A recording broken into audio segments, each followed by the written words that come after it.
আসসালামু আলাইকুম। প্রিয় দর্শক, নিঃসন্দেহে খুবই গুরুত্বপূর্ণ সংবাদ যে বিষয়গুলো আপনাদের সামনে উপস্থাপন করতে যাচ্ছি। সেনা সদরের যে বৈঠকের দিকে 18 কোটি মানুষ তাকিয়েছিলেন, সরকারও নিঃসন্দেহে একটা উদ্বেগের মধ্যে ছিল যে এই বৈঠক থেকে কোনো বিশেষ কোনো সিদ্ধান্ত আসতে যাচ্ছে কিনা। ঠিক সেই ধরনের কিছু সিদ্ধান্ত সেনা সদরের বুধবারের বৈঠকে গ্রহণ করা হয়েছে। এবং এটুকু শুরুতে বলে রাখি যে এই সিদ্ধান্তগুলোর জন্যই মানুষ অপেক্ষা করছিল। আমরা যারা সাধারণ মানুষ নিঃসন্দেহে তাকিয়েছিলাম।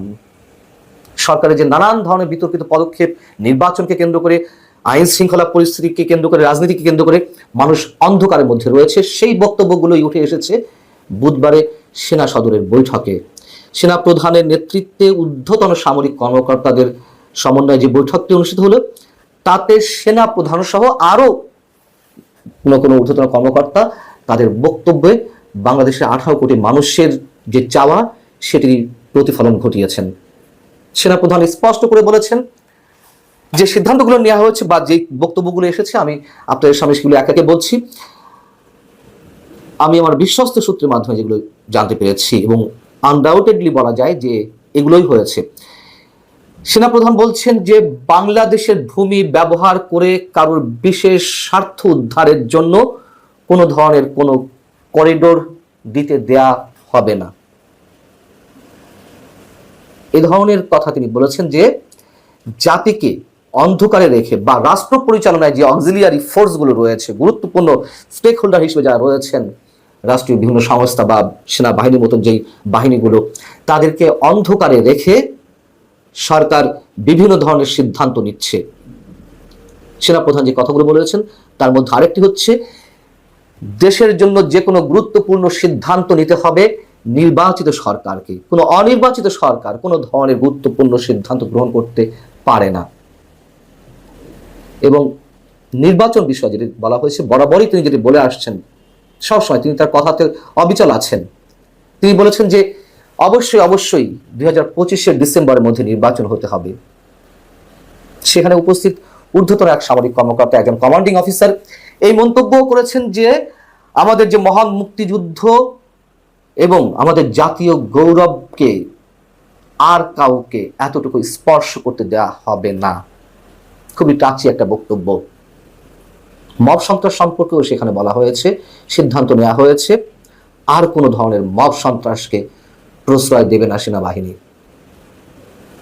সেখানে যারা উপস্থিত ছিলেন সামরিক কর্মকর্তারা, তারা সবাই এক বাক্যে সেনা প্রধানের সব ধরনের বক্তব্য এবং সিদ্ধান্তের প্রতি তারা একাত্মতা প্রকাশ করেছেন এবং তারা এই মন্তব্য করেছেন যে তারা সেনা প্রধানের যে কোনো নির্দেশের অপেক্ষায় আছেন। সেনা প্রধানের যে কোনো নির্দেশ দেশের স্বার্থে, সমাজের স্বার্থে, মানুষের স্বার্থে তারা যে কোনো কিছু করতে প্রস্তুত।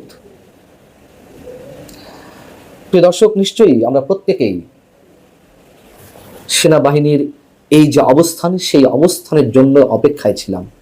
সেনাবাহিনী কেন, যে কোনো বাহিনী বা সরকারের যে কোনো কম্পোনেন্ট অথবা সরকারের এই ধরনের আচরণের জন্যই তো মানুষ বসে আছে।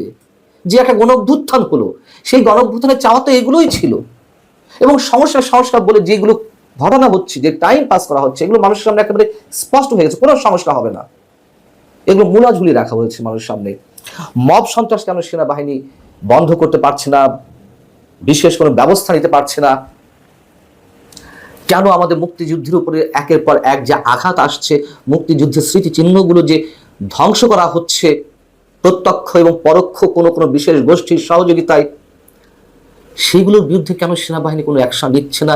এই প্রশ্ন তো অগণিত মানুষের, আমার মনেও ছিল। কিন্তু আমার একটা দৃঢ় বিশ্বাস প্রথম থেকে ছিল, আমি এর আগের কন্টেন্টেও বলেছি, সেনাবাহিনীকে কেউ বিতর্কিত করুক অথবা সেনাবাহিনী বিতর্কের মধ্যে যতটাই পড়ুক, শেষমেশ জাতির স্বার্থে, মানুষের স্বার্থে, দেশের সার্বভৌমত্বের স্বার্থে সেনাবাহিনী কঠিন সিদ্ধান্ত নেবে। সেটি দেখা যাচ্ছে, আমরা দেখতে পেলাম আপাতত।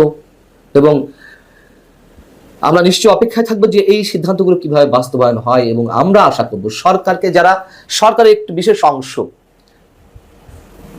পুরো সরকার ব্যবস্থাকে যারা উল্টো পথে পরিচালিত করতে চাইছে অথবা এর পেছনে যে ম্যাটিকুলাস ডিজাইন রয়েছে সেগুলো বাস্তবায়নের জন্য যে একটি বিশেষ গোষ্ঠী তৎপর রয়েছে, আমরা চাইবো তাদের শুভ বুদ্ধির উদয় হোক। দেখুন, আমি বারবার যতবার হতাশার কথা বলি, সব শেষে কিন্তু একটি কথা আমার বিশ্বাস থেকে আমি বলি, যতই খেলা হোক, যা কিছুই হোক না কেন, শেষমেশ আমাদের যে মুক্তিযুদ্ধ চেতনা, সেটাকে ভুলণ্ঠিত করা যাবে না। মানুষের যে চাওয়া, বাঙালির হাজার বছর যে সংগ্রাম, যে ইতিহাস, এগুলোকে পারমিট করে না। হয়তো অনেক ধরনের সংঘাত, সংঘর্ষ, রক্তপাতের মধ্য দিয়ে আমাদেরকে এগিয়ে যেতে হয়েছে, এবং দিন শেষে আমাদের যে শুভকামনাগুলো, সেগুলোই বাস্তবায়ন হয়েছে। এখন যেহেতু সরকারের শীর্ষ মহল এই বৈঠক নিয়ে উদ্বিগ্ন ছিল, এবং সেই জায়গা থেকে সম্ভবত গত মঙ্গলবার প্রধান উপদেষ্টার নেতৃত্বে 3 বাহিনীর প্রধানের উপস্থিতিতে যে একটি হাই প্রোফাইল মিটিং হলো, যদিও সেটি বলা হয়েছে আইন শৃঙ্খলা সংক্রান্ত উচ্চ পর্যায়ের বৈঠক, এর আগে আমি বলেছি যে এই শব্দের মধ্যে অনেক ধরনের রহস্য লুকিয়ে আছে, যেখানে পুলিশ প্রধান উপস্থিত ছিলেন না। যাই হোক, যথেষ্ট গুরুত্বের সঙ্গে নিয়েছিল এই বৈঠকটি সরকার, যে কি হতে যাচ্ছে, কি সিদ্ধান্ত নিতে যাওয়া হচ্ছে। এবং আমার মনে হয় যে এগুলোকে কেন্দ্র করে যদি মুখোমুখি কোনো অবস্থানে কোনো পক্ষ দাঁড়িয়ে যায়, নিশ্চয়ই সেটি দেশের জন্য ভালো হবে না। আবারও বলি, দিন শেষে এগুলো টিকবে না। অনেকের সাময়িক স্বার্থ হাসিল হতে পারে, উদ্ধার হতে পারে।